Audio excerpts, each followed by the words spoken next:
Or a greyhound, it's like, I get home from work and he's like, let's go run for 10 miles. I'm like, no. Yeah. And then we have a conversation. Certainly at 6 to 8 weeks. And I think if there's a perfect magic number, if you're going to adopt your puppy, 7 weeks is probably the magic number.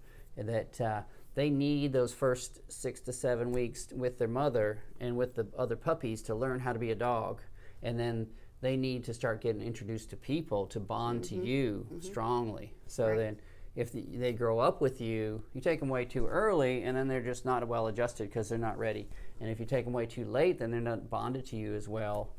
I had a dog that was like 6 months old when I first adopted her, and she was just kind of aloof and kind of separate, independent. She never really got attached to me, I got two puppies at the same time, brothers. And I felt like they attached to each other more than they did me because they were there with each other all the time. And so, I mean, I'm not saying never get two puppies together, but I probably would never do it again. But I think that they bonded to each other is what I mean, I still loved them and we all got along and everything was great, but I felt like the bond wasn't strong. I got Bo when he was 6 weeks old, and I think he was a little too young. I don't know. He was a big puppy, so maybe he was only 5 weeks. But so I took him home, and he's a little nervous for a big dog. He's got. I think that's what it was because he was taken away from his mom a little too early. Yeah. But he's well bonded to me, and it's amazing how much they learn. So he learned at just a young age to. If that's ever a piece of advice I can give anybody, when you get a puppy, prepare and be prepared to spend that first 3 or 4 months pretty much with them. Yeah.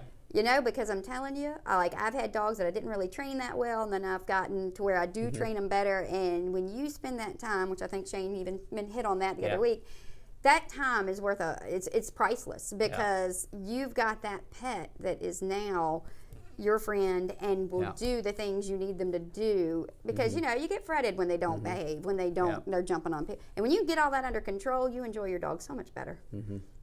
Because I don't know, the lifetime and the bond, because if you've got one that's jumping and won't listen, and you tend to stay more fretted, and then you start ignoring them because they're doing things that you don't like. So if you in the beginning get all that under control and straight, you will enjoy them so much more. Yep, I think that is words of wisdom for sure. Yeah. If you're getting a new pet, a dog or a cat, is plan it ahead. Set aside some time. We have a new puppy. When we brought her home, she used pee pads and never missed. We have had her since January 4th. Now she is missing and not using pads. What can we do, and what are we doing wrong since she was so good about not missing before?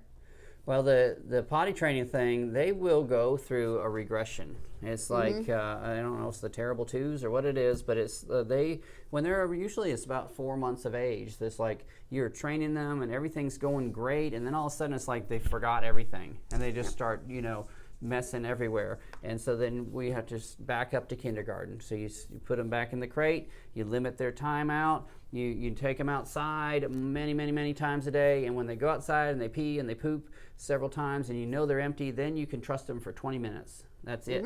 And any other time they can be out in the room, and you want to let them be in the house, but you should be watching them all the time. Every minute. And you should be watching for signs that they start sniffing a little too much or they start going off into a corner. Then you got to bring them out to the same door and out to the potty and just be very consistent, repetitive over and over and over again. Just like Shane was saying, it's got to be repetitive and monotonous for you because that's what they need. They need that repetition, and it becomes ingrained. And actually, if you make a real positive reinforcement with it, if they're about to squat and about to pee and then perform that behavior, you can say, go pee-pee, or you can say, do your business, or whatever your words are. Whatever your words are, because think about your words too, because you're going to have those words forever with that dog. Yep. And so they'll do it on command because they associate it with that motion.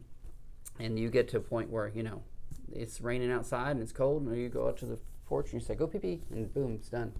So that's a good thing. What do you think about potty pads? I think it's hard, and I could be completely wrong. Tell me. If you start them on potty pads, then you want them to go outside. Now, if you want them to be on potty pads their whole life is one thing. But if you start them here and they're saying it's okay to go to the bathroom in the house, and then one day, he's bigger and he's pooping a lot, so he needs to go outside, I think it's confusing. It is.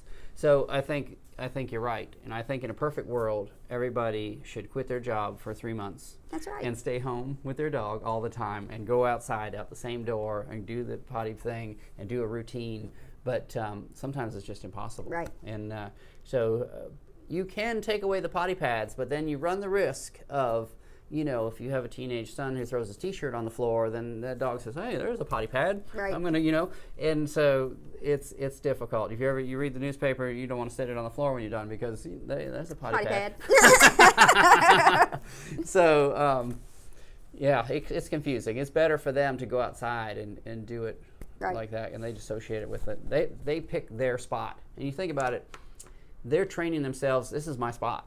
And they're just as happy if their spot's under the dining room table as if the spot's outside. Right. So we're just trying to get them to choose the right spot that we want.